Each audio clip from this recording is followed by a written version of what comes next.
العلم هو النور الهادي والمفتاح لكل الخير من يرد الله به خيرا.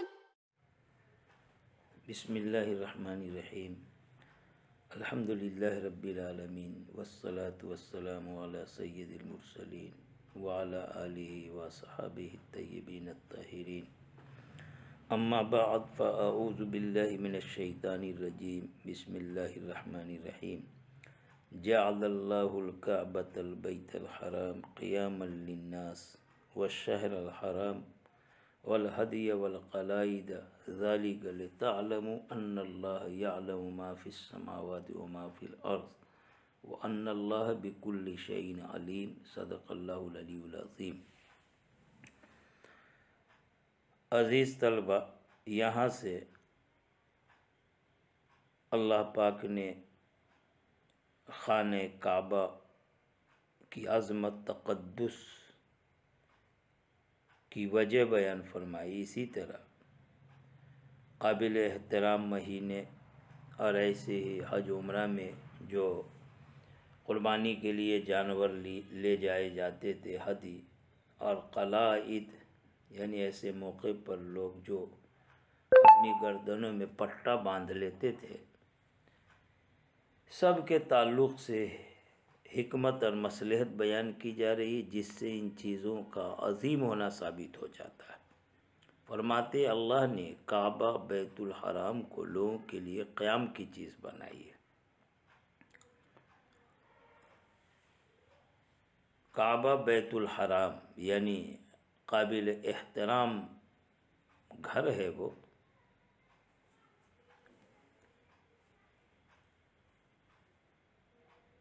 چنانچہ روایت سے معلوم ہوتا ہے کہ اللہ پاک نے روزانہ آسمان سے ہر دن ہر رات 120 رحمتیں کعبہ پر نازل کرنے کا فیصلہ کیا.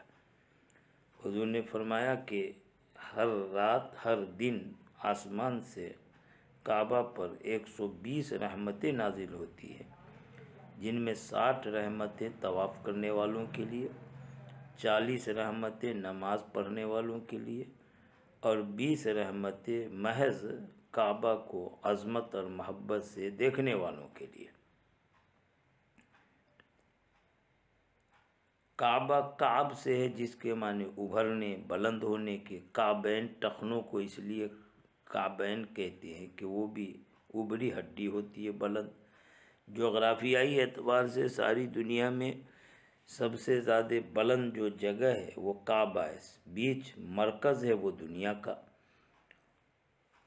سب سے زیادہ سربلند جگہ ہے، کیونکہ وہیں کی مٹی سے ساری کائنات میں سب سے زیادہ عظیم اور بلند ہستی کو اللہ پاک نے پیدا فرمایا، یعنی نبی اکرم صلی اللہ علیہ وسلم کو. اس لیے اس کعبہ کو بھی اللہ نے بلند کیا. کعبہ کی وجہ تسمیہ یہی ہے، کعب سے جس کے معنی اٹھے ہونے، بلند ہونے. ایک قول یہ بھی ہے کہ کعب کے اندر جہاں ترفع کے معنی ہوتے بلند ہونا، وہیں تربع کے معنی بھی یعنی چوکور. اور کعبہ جو اللہ کا گھر ہے وہ بھی بلند ہے اور وہ بھی چوکور ہے. جغرافیائی اعتبار سے زمین کی سطح سے وہ بلند ہے اور تعمیری اعتبار سے مربع ہے، وہ چوکور عمارت ہے. اسے اللہ پاک نے بنایا جو قابل احترام ہے، ای محرم، جس کا احترام کیا جاتا ہے. قیاما للناس، لوگوں کے لیے قیام کی چیز. قیامن اصل میں قوامن ہے، واو کو یا سے بدل دیا گیا ہے، قیامن ہو گیا. لوگوں کے لیے قیام کی چیز ای یقوم بھی امر الدین، یعنی اس کے ذریعے لوگوں کا دینی معاملہ قائم ہوتا ہے. جیسے دین اسلام میں حج ہے جو ایک بنیادی رکن ہے اسلام کا، اس کے بغیر دین کامل بھی نہیں ہوتا. لہٰذا بالحج الی، اس کی طرف حج کر کے وہ دنیا ہوں، اور اسی طرح دنیاوی امور بھی اس سے وابستہ قائم ہے. بے امن داخلی بئی طور سے کہ جو بھی کعبہ میں بلکہ حرم میں داخل ہو جائے اس کو امن مل جاتا ہے۔ قرآن کا اعلان ہے من دخلہ کان آمنا، جو اس میں داخل ہو گیا وہ امن والا ہوگا۔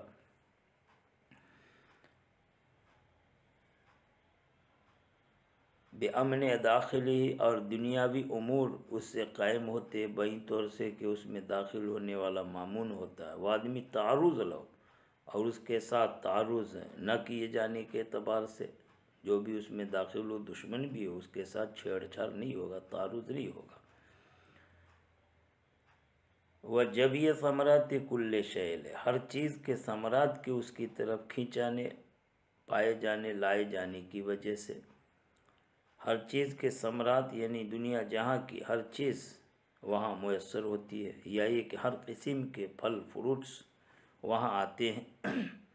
حضرت ابراہیم علیہ السلام نے دعا فرمائی تھی وَارْزُقْهُم مِّنَ الثَّمَرَاتِ لَعَلَّهُمْ يَشْكُرُونَ، اس دعا کی قبولیت کا نتیجہ ہے کہ آج بھی ساری دنیا کی ہر طرح کی چیزیں، ہر طرح کے پھل فروٹس وہاں میسر ہیں، آسانی کے ساتھ وہاں پائے جاتے ہیں۔ کہتے ہیں وہ جب یہ ثمرات کل شے، ہر چیز کے ثمرات کے اس کی طرف منتقل ہونے، لائے جانے کی وجہ سے، ایک قرأت تو قیاما للناس اور ایک قرأت قیما للناس، قیام، اس صورت میں بس الف کا فرق ہو جائے گا، قیامن میں الف ہے، قیامن میں الف نہیں ہے۔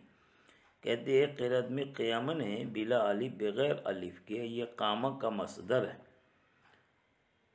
قامہ یقوموں سے مصدر ہے۔ مصنف کہتے ہیں غیر معل بلا تعلیل کے، لیکن یہاں تعلیل تو ہوئی ہے کہ اصل میں قاف واو میم مادہ ہے، قیامن اصل میں قیوامن ہے، واو کو یا سے بدلا، ایسے قیامن اصل میں قیوامن ہے، واو کو یا سے بدلا ہے، تعلیل تو ہوئی ہے۔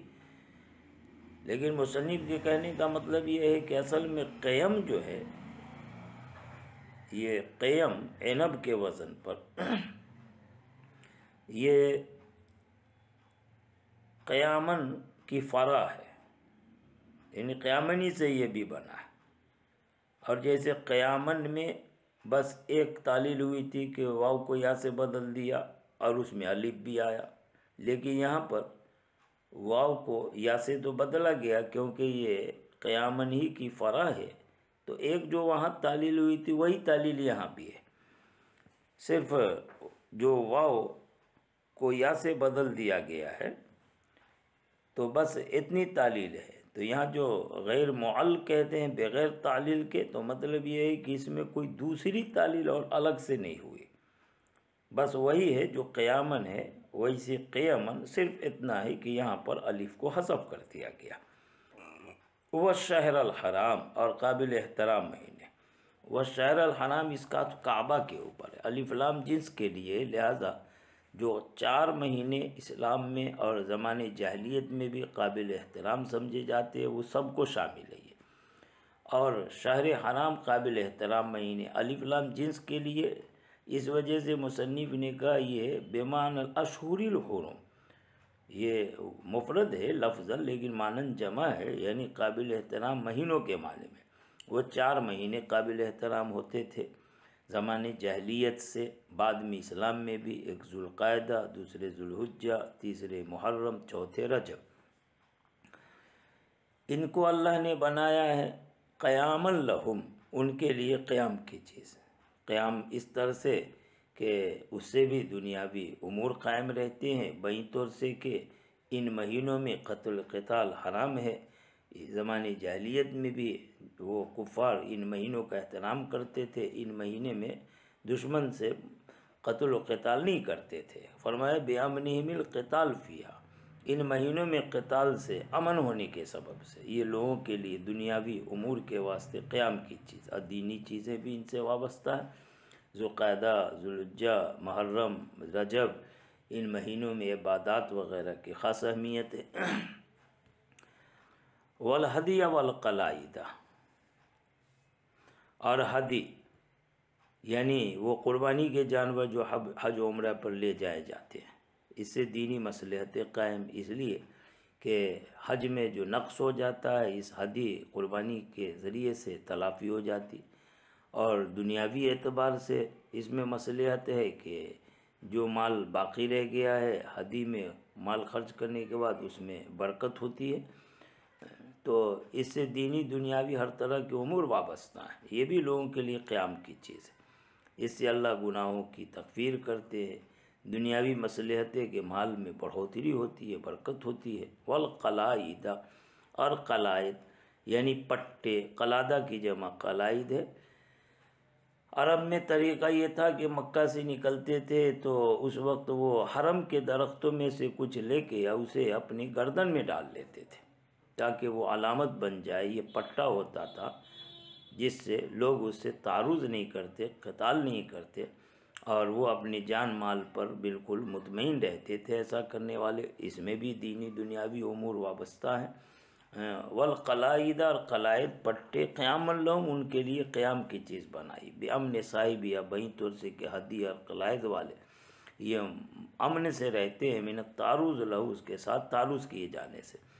ذالک، یہ یعنی یہ کچھ مذکورہ چیزیں جو اللہ نے بنائی ہیں، یہ جو مذکورہ چیزیں اللہ نے بنائی، مثال کے طور پر کعبہ کو، اور اسی طرح قابل احترام مہینے کو، حدی قلائد کو، فرماتے ہیں کہ یہ یعنی یہ مذکورہ چیزوں کا بنانا اس لیے لتعلموا، تاکہ تم جان لو، ان اللہ، کہ اللہ جانتا ہے وہ جو آسمانوں میں اور زمین میں ہے۔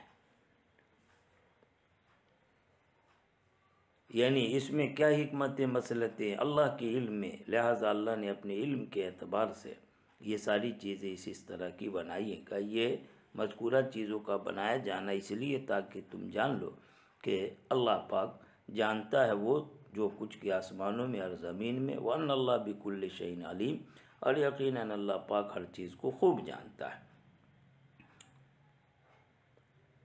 فَإِنَّ جَعَلَهُ ذَلِكَ لِجَلْبِ الْمَصَالِحِ لَكُمْ، یہ ہر چیز کو اللہ خوب جانتا ہے، اس کی وضاحت فرما رہے ہیں، اس لیے کہ اللہ کا یہ سب چیزیں بنانا لِجَلْبِ الْمَصَالِحِ لَكُمْ، تمہارے لیے مصلحتوں کو کھینچ لانے اور تمہارے لیے مصلحتوں اور فائدوں کو منتقل کرنے کی وجہ سے، وَدَفْعِ الْمَضَارِ عَنْكُمْ، اور تم سے ضرر کو دور کرنے کی وجہ سے، قبل وقوع ہے، ان چیزوں کے واقع ہونے سے پہلے اللہ پاک نے بنا دی۔ دلیل علی علمہ، یہ اس بات کی دلیل ہے کہ اللہ پاک اس کو جانتا ہے جو وجود میں ہے، اور اس کو بھی جانتا ہے کہ جو ہونے والا۔ معلوم یہ ہوا کہ اللہ کو معلوم ہے تو اپنے علم کے اعتبار سے اللہ نے ایسا ایسا کیا ہے، جو موجود ہو گیا اس کا بھی علم ہے، اور جو ہونے والا ہے مستقبل میں اس کا بھی علم ہے۔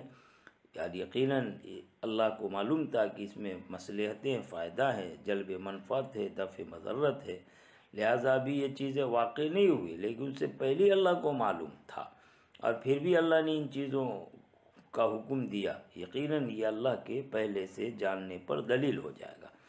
اعلموا ان اللہ شدید العقاب، یہ جان رکھو کہ اللہ پاک بہت سخت سزا دینے والا ہے، یہ لأعدائہ، یعنی دشمنوں کو، جو اللہ کی نعمت کی ناشکری کرے، جو اللہ کے حکم کی خلاف ورزی کرنے والے ہیں، وہ سب اعداء ہوتے ہیں، یعنی اللہ کی دشمن ہیں۔ وَأَنَّ اللَّهَ غَفُورٌ، اور اللہ خوب مغفرت کرنے والا، لأولیائی، اپنے دوستوں کی، یعنی وہ جو اللہ کی نعمت کے شکر گزار ہوتے ہیں۔ یہاں عقاب کو مغفرت پر مقدم کر دیا، اس لیے کہ ماقبل میں نعمتوں کا ذکر آیا ہے، اب ان نعمتوں کی وجہ سے غرور میں نہ پڑ جائیں، سرکشی میں نہ مبتلا ہوں، اس لیے سخت سزا کی خبر دے دی تاکہ ڈرتے رہیں۔ اس لیے کہتے ہیں کہ شکر کے ساتھ جو فقر ہوتا ہے یہ بطر یعنی اطراحت کے ساتھ غنا کے مقابلے میں زیادہ بہتر ہوتا ہے۔ یقیناً اللہ پاک اپنے دوستوں کی خوب مغفرت کرنے والا، ان کے ساتھ رحم کرنے والا۔ ما علی الرسول الا البلاغ، اب نبی کے ذریعے سے یہ ساری باتیں پہنچا دی گئی، اب نبی کی ذمہ داری پوری ہو گئی، اب کریں نہ کریں اس کے بارے میں تم ماخوذ ہو گئے، اس لیے متنبی کیا نہیں ہے رسول پر مگر بلاغ، یعنی تبلیغ کر دینا، مگر پہنچا دینا۔ بلاغ یہ ابلاغ کے معنی میں، ابلاغ میں حروف کی زیادتی ہوگی تو معنی کی زیادتی ہو جائے گی، یعنی مطلب یہ ہے کہ کامل طور پر انہوں نے تبلیغ کر دی، پوری ذمہ داری تبلیغ کی ادا فرما دی۔ واللہ یعلم ما تبدون وما تکتمون، اور اللہ جانتا ہے اسے جو کچھ تم ظاہر کرتے ہو۔ ما مبہم موصول اس لیے بیان نکالا، تظہرون من العمل، جو عمل تم ظاہر کرتے ہو اسے اللہ جانتا ہے، وما تکتمون، اور جو کچھ تم چھپاتے ہو یعنی تخفون منہ، جو عمل میں سے چھپا کے کرو گے، علانیہ کرو، چھپا کے کرو، اچھا برا سب اللہ جانتا ہے۔ جاننے کا نتیجہ کیا ہوگا؟ اصل اس جاننے کی خبر دینے کا جو مقصد ہے کہ جیسا اللہ کو علم ہے ویسے تمہیں جزا دے گا، سزا دے گا، خیر ہے تو خیر کا بدلہ، شر ہے تو شر کا بدلہ، اس لیے فرمایا فَيُجَازِكُمْ بِهِ، لہٰذا وہ اللہ تمہیں اس پر بدلہ عطا فرمائے گا، جیسی کرنی ویسی بھرنی بھگتنی پڑے گی۔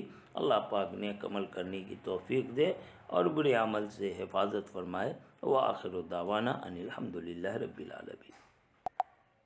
السلام عليكم، لا تنسوا الاعجاب بالفيديو والاشتراك في القناة تشجيعا لنا لنستمر بنشر المزيد إن شاء الله.